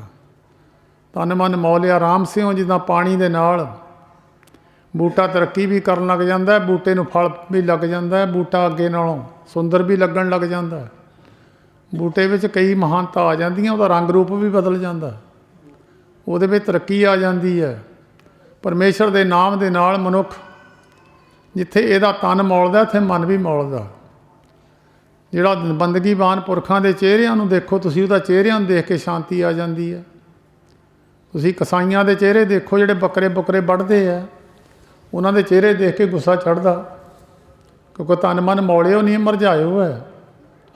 ਇਸ ਕਰਕੇ ਜਿਹੜੇ ਦੁਸ਼ਟ ਹੈ, ਜਿਹੜੇ ਲੋਕਾਂ ਨੂੰ ਠੱਗੀਆਂ ਮਾਰਦੇ ਆ, ਉਹਨਾਂ ਦੇ ਚਿਹਰੇ ਦੱਸ ਦਿੰਦੇ ਆ। ਇਸੇ ਤਰ੍ਹਾਂ ਭਾਈ ਪਰਮੇਸ਼ਰ ਦੇ ਬੰਦਗੀਵਾਨ ਪੁਰਖਾਂ ਦੇ ਚਿਹਰਿਆਂ ਨੂੰ ਦੇਖ ਕੇ ਸ਼ਾਂਤੀ ਆ ਜਾਂਦੀ ਹੈ, ਕਿਉਂਕਿ ਉਹਨਾਂ ਤਨ ਮਨ ਮੌਲੇ ਹੋਏ ਆ। ਤਨ ਮਨ ਮੌਲਿਆ ਰਾਮ ਸਿਉ, ਜਿੱਦਾਂ ਜਿੱਦਾਂ ਬੰਦਗੀ ਕਰੋਗੇ ਚਿਹਰੇ 'ਤੇ ਉਹਦਾ ਪ੍ਰਭਾਵ ਦਿਸਣ ਲੱਗ ਜਾਂਦਾ ਹੈ। ਬੂਟੇ ਨੂੰ ਖਾਦ ਪਾਓਗੇ ਉਹਦੇ ਪੱਤੇ ਪ੍ਰਭਾਵ ਦੱਸਣ ਲੱਗ ਜਾਂਦੇ ਆ। ਬੂਟੇ ਨੂੰ ਤੁਸੀਂ ਖੁਰਾਕ ਪਾਓਗੇ ਉਹਦੇ ਪੱਤੇ ਵੀ ਆਪਣਾ ਦੱਸਣ ਲੱਗ ਜਾਂਦੇ ਆ ਖੁਰਾਕ। ਜਾਂ ਤੁਸੀਂ ਖੁਰਾਕ ਤਨ ਨੂੰ ਪਾਓਗੇ ਉਹਦੀ ਖੁਰਾਕ ਦੱਸਣ ਲੱਗ ਜਾਂਦੀ ਹੈ, ਚਿਹਰੇ ਤੋਂ ਦੱਸਣ ਲੱਗ ਜਾਂਦੀ, ਬੋਲ ਤੋਂ ਦੱਸਣ ਲੱਗ ਜਾਂਦੀ ਹੈ। ਉਹਦਾ ਬੋਲ ਮਿੱਠਾ ਹੋ ਜਾਂਦਾ, ਉਹਦੀ ਕਰਤਨ ਘਟ ਜਾਂਦੀ ਹੈ। ਜਿਹਦੀ ਕਰਤਨ ਘਟਦੀ ਨਹੀਂ ਇਹਦਾ ਮਤਲਬ ਉਹ 'ਤੇ ਅਸਰ ਨਹੀਂ ਕਰਦੀ ਬਾਣੀ। ਜਿਹਦਾ ਗੁੱਸਾ ਘਟਦਾ ਨਹੀਂ ਉਹ 'ਤੇ ਇਹਦਾ ਮਤਲਬ ਬਾਣੀ ਅਸਰ ਨਹੀਂ ਕਰਦੀ। ਜਿਨ੍ਹਾਂ 'ਤੇ ਅਸਰ ਕਰਦੀ ਹੈ, ਤਨ ਮਨ ਮੌਲਿਆ ਰਾਮ ਸਿਉ, ਤਨ ਨੇ ਵੀ ਤਰੱਕੀ ਕੀਤੀ ਹੈ, ਮਨ ਨੇ ਵੀ। ਸੰਗ ਸਾਧ ਸੇਹ ਲੜੀਆ, ਸਾਧਾਂ ਨਾਲ ਸਹੇਲ ਪੁਣੇ ਤੋਂ ਬਿਨਾਂ ਨਹੀਂ। ਸੰਤਾਂ ਨਾਲ ਸਹੇਲ ਪੁਣਾ ਪਾ ਲਵੇ ਫਿਰ ਤਨ ਮਨ ਮੌਲਦਾ, ਨਹੀਂ ਤਾਂ ਮੌਲਦਾ ਨਹੀਂ ਹੈ। ਸਾਧੂਆਂ ਦੀ ਸੰਗਤ ਕਰਕੇ ਚਿਹਰੇ ਮੋਹਰੇ ਬਦਲ ਜਾਂਦੇ। ਸਾਧੂਆਂ ਦੀ ਸੰਗਤ ਕਰਕੇ ਤੁਸੀਂ ਦੇਖਿਓ ਕਿ ਜਿਹੜੇ ਨਿਆਣੇ ਸਾਧਾਂ ਦੀ ਸੰਗਤ ਕਰਦੇ ਉਹਨਾਂ ਦਾ ਬੋਲ ਬਦਲ ਜਾਂਦਾ। ਘਰ ਕੁਛ ਹੋਰ ਬੋਲੀ ਹੁੰਦੀ, ਗੁਰਦੁਆਰੇ ਆ ਕੇ ਹੋਰ ਬੋਲੀ ਹੋ ਜਾਂਦੀ ਹੈ। ਜਿਹਦੀ ਬੋਲੀ ਬਦਲ ਗਈ ਸਮਝ ਲਓ ਤਨ ਮਨ ਮੌਲ ਗਿਆ। ਸਾਧ ਜਨਾਂ 'ਤੇ ਬਾਰੀ ਸੇ ਰਹਿਣ ਕੇ ਲੜੀਆ, ਜਿਹੜੇ ਕਹਿੰਦੇ ਅਸੀਂ ਨਹੀਂ ਮਿਲਣਾ ਸਾਧਾਂ ਨੂੰ ਸੰਤਾਂ ਨੂੰ, ਉਹ ਇਕੱਲੇ ਹੀ ਆ। ਪੰਜਵੇਂ ਪਾਤਸ਼ਾਹ ਕਹਿੰਦੇ ਸੇ ਰਹਿਣ ਅਕੇਲੜੀਆ, ਇਕੱਲੇ ਹੀ। ਇਕੱਲਾ ਬੰਦਾ ਨਾ ਕਿਸੇ ਦਾ ਮੁਕਾਬਲਾ ਕਰ ਸਕਦਾ, ਇਕੱਲਾ ਬੰਦੇ ਨੇ ਤਾਂ ਪੰਡ ਚੱਕਣੀ ਹੋਵੇ ਉਹ ਨਹੀਂ ਚੱਕ ਸਕਦਾ, ਪੰਡ ਚੁਕਾਉਣੇ ਨੂੰ ਵੀ ਦੂਆ ਬੰਦਾ ਚਾਹੀਦਾ। ਇਕੱਲੇ ਬੰਦੇ ਨੇ ਹੋਰ ਕੰਮ ਕਰਨੇ ਹੋਣ, ਪਰਿਵਾਰਕ ਸੰਬੰਧੀ ਸਮਾਜ ਵਿੱਚ ਕਰਨੇ ਹੋਣ, ਇਕੱਲਾ ਬੰਦਾ ਤਾਂ ਉਹ ਵੀ ਨਹੀਂ ਕਰ ਸਕਦਾ, ਉਹਨੂੰ ਵੀ 4 ਬੰਦੇ ਲੱਭਣੇ ਪੈਂਦੇ ਆ। ਬੰਦਾ ਮਰ ਜਾਵੇ ਇਕੱਲਾ ਬੰਦਾ ਤਾਂ ਉਹ ਵੀ ਨਹੀਂ ਖੋ ਸਕਦਾ ਕੁਛ, ਉਹਨੂੰ ਵੀ 4 ਬੰਦੇ ਚੱਕ ਕੇ ਲਿਜਾਂਦੇ ਆ। ਸਾਧ ਜਨਾਂ ਤੇ ਬਾਹਰੀ ਜਿਹੜੇ ਸਾਧਾਂ ਤੋਂ ਕਹਿੰਦੇ ਅਸੀਂ ਵੱਖਰੇ ਹੋ ਕੇ, ਅਸੀਂ ਨਹੀਂ ਮੰਨਦੇ ਕਿਸੇ ਸੰਤ ਨੂੰ, ਨਹੀਂ ਮੰਨਦੇ, ਮਨਾਉਂਦਾ ਕੌਣ ਆ, ਪਰ ਕਹਿੰਦੇ ਉਹ ਇਕੱਲੇ ਹੀ ਰਹਿੰਦੇ ਆ। ਪੰਜਵੇਂ ਪਾਤਸ਼ਾਹ ਕਹਿੰਦੇ ਇਹਦਾ ਅਰਥ ਪੁੱਛਿਓ, ਜਿਹੜੇ ਕਹਿੰਦੇ ਸਾਧਾਂ ਨੂੰ ਅਸੀਂ ਮਿਲਦੇ ਨਹੀਂ, ਇਹਦਾ ਅਰਥ ਪੁੱਛਿਓ ਉਹਨਾਂ ਨੂੰ ਕੀ ਹੈ ਬਈ। ਸਾਧ ਜਨਾਂ ਤੇ ਬਾਹਰੀ ਸੇ ਰਹਿਣ ਅਕੇਲੜੀਆ, ਤਿੰਨ ਦੁੱਖ ਨਾ ਕਬੂ ਉਤਰੈ। ਨਾ ਤਾਂ ਉਹਨਾਂ ਨੂੰ ਸੰਸਾਰ ਦੇ ਵਿੱਚ ਦੁੱਖ ਉਤਰਦਾ, ਦੁੱਖ ਵਿੱਚ ਕਮੀ ਆਉਂਦੀ ਹੈ, ਦੁੱਖ ਉਹਨਾਂ ਨੂੰ ਭੋਗਣਾ ਪੈਂਦਾ। ਸੇ ਜੰਮ ਕੇ ਬਸ ਪੜੀ ਆ, ਜੰਮ ਨੇ ਤਾਂ ਉਹ ਫੜਨੇ ਹੀ ਫੜਨੇ ਆ। ਜਿਹੜੇ ਪਰਮੇਸ਼ਰ ਦੇ ਨਾਲ ਜੁੜੇ ਸਾਧੂਆਂ ਨਾਲ, ਉਹਨਾਂ ਨੂੰ ਜੰਮ ਨਹੀਂ ਫੜਦਾ। ਸਾਧ ਸੰਗ ਧਰਮ ਰਾਏ ਕਰੇ ਸੇਵਾ, ਸਾਧ ਕੇ ਸੰਗ ਸੋਭਾ ਸੁਰਦੇਵਾ। ਧਰਮ ਰਾਜੇ ਦੇ ਅੰਡਰ ਮਹਿਕਮਾ ਹੈ ਜਮਦੂਤਾਂ ਦਾ। ਧਰਮ ਰਾਜੇ ਨੇ ਹਦਾਇਤ ਕੀਤੀ ਹੈ ਵੀ ਇਹ ਸਾਧੂਆਂ ਦੇ ਸੰਗੀਆਂ ਨੂੰ ਕਹਿਣਾ ਕੁਛ ਨਹੀਂ ਬਈ, ਇਹ ਸਾਡੇ ਆਪਣੇ ਬੰਦੇ ਆ। ਇਸ ਕਰਕੇ ਜਿਹੜੇ ਇਕੱਲੇ ਹੀ ਰਹਿੰਦੇ ਆ ਭਾਈ, ਉਹਨਾਂ ਨੂੰ ਜੰਮ ਨੇ ਤਾਂ ਫੜਨਾ ਹੀ ਫੜਨਾ। ਬਾਕੀ ਦੁਨੀਆ ਦੇ ਵਿੱਚ ਦੁੱਖ ਵੀ ਉਹਨਾਂ ਦੇ ਖਤਮ ਨਹੀਂ ਹੁੰਦੇ। ਬੰਦਗੀਵਾਨ ਪੁਰਖਾਂ ਨਾਲ ਸਹੇਲ ਪੁਣਾ, ਬਾਣੀ ਪੜ੍ਹਨ ਵਾਲੇ ਗੁਰਮੁਖਾਂ ਦੇ ਨਾਲ ਪ੍ਰੇਮ ਕਰਨਾ। ਜਿਹੜੇ ਬਾਣੀ ਪੜ੍ਹਦੇ ਆ, ਜਿਹੜੇ ਰੱਬ ਦੀ ਬੰਦਗੀ ਕਰਦੇ, ਉਹਨਾਂ ਨਾਲ ਪ੍ਰੇਮ ਰੱਖਣਾ, ਉਹਨਾਂ ਨਾਲ ਠੱਗੀ ਨਹੀਂ ਮਾਰਨੀ, ਪ੍ਰੇਮ ਕਰਨਾ। ਫਿਰ ਤਨ ਮਨ ਦੇ ਵਿੱਚ ਕੁਦਰਤੀ ਗੱਲ ਹੈ ਅਸਰ ਹੋ ਜਾਊਗਾ। ਸਾਧਾਂ ਦੀ ਸੰਗਤ ਕਰਕੇ ਕੋਈ 2-4 ਮਹੀਨੇ 10 ਸਾਲ ਬਾਅਦ ਆਵੇ, ਉਹਦਾ ਚਿਹਰਾ ਮੋਹਰਾ, ਉਹਦੀ ਬੋਲ ਚਾਲ ਸਾਰਾ ਕੁਝ ਦੱਸ ਦਿੰਦੀ ਹੈ ਵੀ ਤੇ ਅਸਰ ਹੈ। ਸਾਧ ਜਨਾਂ ਤੇ ਬਾਰੀ ਸੇ ਰਹਿਣ ਅਕੇਲੜੀਆ, ਤਿੰਨ ਦੁੱਖ ਨਾ ਕਬੂ ਉਤਰੇ ਸੇ ਜੰਮ ਕੇ ਬਸ ਪੜੀਆ। ਰਤਨ ਜਵੇਹਰ ਲਾਲ ਹਰ ਕੰਠ ਤੇ ਨਾ ਜੜੀਆ। ਉਹਨਾਂ ਨੇ ਜਿੱਦਾਂ ਗਹਿਣੇ ਨੂੰ ਬੀਬੀਆਂ ਬਹੁਤ ਕੀਮਤੀ ਮੰਨਦੀਆਂ, ਕਿਉਂਕਿ ਗਹਿਣਾ ਮਹਿੰਗਾ ਹੁੰਦਾ। ਆਮ ਜਿਹੜੀ ਮਹਿੰਗੀ ਚੀਜ਼ ਹੈ, ਕਿਸੇ ਨਾਲ ਜ਼ਿਆਦਾ ਪ੍ਰੇਮ ਹੋਵੇ ਉਹਨੂੰ ਗਲੇ ਲੱਗ ਕੇ ਮਿਲਦੇ ਆ। ਉੱਦਾਂ ਹੀ ਬੀਬੀਆਂ ਦੀ ਮਰਜ਼ਾਦਾ ਹੈ ਕਿ ਨਾ ਵੀ ਪ੍ਰੇਮ ਹੋਵੇ ਤਾਂ ਵੀ ਗਲੇ ਤਾਂ ਲੱਗਦੀਆਂ ਉਹ, ਪਰ ਜੇ ਇਹਨੂੰ ਜ਼ਿਆਦਾ ਪ੍ਰੇਮ ਹੁੰਦਾ ਉਹ ਫਿਰ ਜ਼ਿਆਦਾ ਗਲੇ ਲੱਗ ਕੇ ਗਲੇ ਉਹਨੂੰ ਮਿਲਦੇ ਜਿੰਨਾ ਜ਼ਿਆਦਾ ਪ੍ਰੇਮ ਹੁੰਦਾ। ਇਸ ਕਰਕੇ ਜਿਹੜੇ ਗਹਿਣੇ ਆ ਇਹ ਜ਼ਿਆਦਾ ਮਹਿੰਗੇ ਹੁੰਦੇ ਆ, ਇਹਨਾਂ ਨੂੰ ਗਲ ਦੇ ਵਿੱਚ ਪਹਿਨਾਉਂਦੇ ਆ। ਸਭ ਤੋਂ ਕੀਮਤੀ ਚੀਜ਼ ਹੈ ਗਲੇ ਵਿੱਚ ਹੈ। ਰਤਨ ਜਵੇਹਰ ਲਾਲ ਹਰ, ਪਰਮੇਸ਼ਰ ਜਿਹੜਾ ਨਿਰੰਕਾਰ ਹੈ। ਜਾਂ ਰਤਨ ਮਹਿੰਗੇ ਆ, ਪੱਥਰ ਹੀਰਾ ਮਹਿੰਗਾ, ਲਾਲ ਮੋਤੀ ਵਗੈਰਾ ਮਹਿੰਗੇ ਆ, ਇੱਦਾਂ ਹੀ ਪਰਮੇਸ਼ਰ ਵੀ ਇੱਕ ਮਹਿੰਗੀ ਚੀਜ਼ ਹੈ। ਉਹ ਭਜਨ ਬੰਦਗੀ ਕਰਨ ਵਾਲੇ ਪੁਰਖਾਂ ਨੇ ਆਪਣੇ ਗਲੇ ਦਾ ਹਾਰ ਬਣਾ ਕੇ ਉਹਨਾਂ ਨੂੰ ਰੱਖਿਆ ਹੋਇਆ ਹੈ। ਰਤਨ ਜਵੇਹਰ ਲਾਲ ਹਰ ਕੰਠ ਤੇ ਨਾ ਜੜੀਆ, ਨਾਨਕ ਬਾਂਛੇ ਧੂੜ ਤੇ ਨਾ ਪ੍ਰਭ ਸਰਨੇ ਦੜ ਪੜੀਆ। ਦੇਖੋ ਕਿੱਡੀ ਵੱਡੀ ਗੱਲ ਹੈ, ਮਤ ਭੁਲੇਖਾ ਕਿਸੇ ਨੂੰ ਰਹਿ ਜਾਵੇ। ਗੁਰੂ ਨਾਨਕ ਸਾਹਿਬ ਜੀ ਨੇ ਗਰੀਬੀ ਵਾਲੀ ਨਿਮਰਤਾ ਵਾਲੀ ਹੱਦ ਕਰ ਦਿੱਤੀ। ਜਦੋਂ ਬਹਾਵਲ ਹੱਕ ਪੀਰ ਦੇ ਕੋਲ ਗੁਰੂ ਨਾਨਕ ਸਾਹਿਬ ਮੁਲਤਾਨ ਵਿੱਚ ਗਏ ਤਾਂ ਉਹਨਾਂ ਪੀਰਾਂ ਨੇ ਫਿਰ ਇੱਕ ਦੁੱਧ ਦਾ ਭਰਿਆ ਪਿਆਲਾ ਗੁਰੂ ਨਾਨਕ ਸਾਹਿਬ ਜੀ ਨੂੰ ਆਪਣੇ ਸੇਵਕ ਕੋਲ ਭੇਜਿਆ। ਐ ਨੱਕੋ ਨੱਕ ਭਰਿਆ ਦੁੱਧ ਦਾ ਪਿਆਲਾ ਸੀ। ਇਹ ਪੀਰਾਂ ਦੀਆਂ ਆਪਣੀਆਂ ਰਮਜਾਂ ਹੁੰਦੀਆਂ। ਉਹਨਾਂ ਨੇ ਤਾਂ ਇਹ ਸੁਨੇਹਾ ਭੇਜਿਆ ਵੀ ਜਿਹੜਾ ਮੁਲਤਾਨ ਹੈ ਇਹ ਪਹਿਲਾਂ ਹੀ ਪੀਰਾਪੁਰੀ ਨਾਲ ਭਰਪੂਰ ਹੈ, ਤੁਸੀਂ ਇੱਥੇ ਚਲੇ ਜਾਓ ਤਾਂ ਚੰਗੀ ਗੱਲ ਹੈ, ਤੁਹਾਡੇ ਰਹਿਣ ਵਾਸਤੇ ਤਾਂ ਜਗ੍ਹਾ ਨਹੀਂ ਹੈ ਇੱਥੇ। ਅਤੇ ਗੁਰੂ ਨਾਨਕ ਸਾਹਿਬ ਜੀ ਨੇ ਉਹਦਾ ਜਵਾਬ ਭਾਈ ਗੁਰਦਾਸ ਜੀ ਨੇ ਲਿਖਿਆ, ਬਾਬੇ ਕੱਢ ਬਗਲ 'ਤੇ ਚਬੇਲੀ ਦੁੱਧ ਵਿੱਚ ਮਲਾਈ, ਜਿਉਂ ਸਾਗਰ ਵਿੱਚ ਗੰਗ ਸਮਾਈ। ਚਮੇਲੀ ਦਾ ਫੁੱਲ ਹੁੰਦਾ, 4 ਪੱਤੀਆਂ ਹੁੰਦੀਆਂ ਉਹਦੀਆਂ। ਗੁਰੂ ਨਾਨਕ ਸਾਹਿਬ ਨੇ ਜੇਬ 'ਚੋਂ ਕੱਢੀ, ਉਹ ਦੁੱਧ ਦੇ ਪਿਆਲੇ ਦੇ ਉੱਤੇ ਰੱਖ ਦਿੱਤੀ। ਨਾ ਤਾਂ ਪਿਆਲਾ ਉਛਲਿਆ, ਨਾ ਫਿਰ ਉਹ ਘਟਿਆ, ਨਾ ਵਧਿਆ, ਉਹਨੂੰ ਕੁਛ ਨਹੀਂ ਕਿਹਾ ਦੁੱਧ ਨੂੰ। ਉਹਦਾ ਜਵਾਬ ਦਿੱਤਾ ਵੀ ਅਸੀਂ ਤੁਹਾਨੂੰ ਕੁਛ ਨਹੀਂ ਕਹਿਣਾ, ਅਸੀਂ ਤਾਂ 2-4 ਦਿਨ ਰਹਿਣਾ, ਅਸੀਂ ਚਲੇ ਜਾਣਾ। ਫਿਰ ਉਹ ਸਾਰੇ ਪੀਰ ਇਕੱਠੇ ਹੋ ਕੇ, ਸਭ ਤੋਂ ਵੱਡਾ ਬਹਾਵਲ ਹੱਕ ਸੀ, ਇਕੱਠੇ ਹੋ ਕੇ ਆਏ। ਉਹਨਾਂ ਨੇ ਫਿਰ ਗੁਰੂ ਨਾਨਕ ਸਾਹਿਬ ਜੀ ਨੇ ਇੱਕ ਬਚਨ ਕੀਤਾ, ਕਹਿਣ ਲੱਗੇ ਸੀ ਨਿਰੰਕਾਰ ਦੇ ਕੋਲ ਰੋਜ਼ ਜਾਂਦੇ ਹਾਂ, ਦੱਸੋ ਤੁਹਾਨੂੰ ਕੋਈ ਚੀਜ਼ ਚਾਹੀਦੀ ਲੈ ਦਿੰਦੇ ਹਾਂ, ਅਤੇ ਬਹੁਤਾ ਚਿਰ ਇੱਥੇ ਨਾ ਰਹੋ ਕਿਉਂਕਿ ਪੀਰਾਪੁਰੀ ਨਾਲ ਭਰਪੂਰ ਹੈ। मुल्तान दीयां 4 चीज़ां मशहूर है। एक पीरापुरी है, पीर सब तो ज़्यादा मुल्तान में होए है। एक उत्थे धूड़ बहुत है, एक गर्मी बहुत ज़्यादा है, तो एक कबरां सब तो ज़्यादा, कब्रस्तान सब तो ज़्यादा है। तो गुरु नानक साहब कहन लगे अच्छा चलो जी थोड़ी निरंकार तक पहुँच हैगी, साड़ी भी एक बेनती कर दिओ। उत्थे जो निरंकार जी नूं तुसीं कहोगे उन्होंने कह दिओ भी नानक तपा जिहड़ा मात लोक विच है वो एक पाईया गरीबी मंगदे आ। कहंदे बस यही, ये तो मामूली जी गल है, कुछ होर कुछ मंग लेना सी। कहंदे बस पाईया ही चाहीदी है। जो निरंकार की दरगाह विच पीर इकट्ठे हुए उन्होंने कहा जी मात लोक विच नानक तपा जी है वो एक पाईया गरीबी मंगदे है। उत्थों जवाब मिलिया भी किलो सारी गरीबी सीगी, किलो दे विचों 3 पाईया तो कल्ले ही लै गए, एक पाईया रहिंदी है। वो पाईया सारी सृष्टि विच वंडनी है, जे पाईया भी उन्होंने देती दुनिया लड़ लड़ मर जूगी। इन्नी शांति लैके गुरु नानक साहब आए, तां ये दात गरीबी दी गुरु नानक साहब कोल, तां नानक बांछे धूड़ तिन। देखो किड्डा वड्डा दर्जा है। निरंकार जी ये गल कह रहे हैं जिहड़े प्रभ सरनी दर पड़ी आ, परमेश्वर के दर ते पए आ, परमेश्वर के दर ते बंदगी करते आ, उहदे दरवाजे ते बैठे आ। मैं उन्हां दी सरन चाहुंदा, उन्हां दी धूड़ चाहुंदा। नानक बांछे धूड़ ते न प्रभ सरनी दर पड़ी आ, मगर प्रभ आराधना बौड़ न जन्मड़िया। मगर दे महीने विच परमेश्वर दा आराधन मुड़ के जन्मां दे चक्कर नहीं लगदे। गुरु अर्जन देव महाराज कहंदे आ मुड़ के जन्मां दे चक्कर खत्म हो जाते हैं। मगर प्रभ आराधना ठंड शुरू हो जाती है। भाई परमेश्वर की बंदगी करया करो, नाम जपिया करो, फिर बौड़ न जन्मड़िया। बहुते जन्मां विच नहीं है। ठीक है हौली हौली मुक जाऊगा।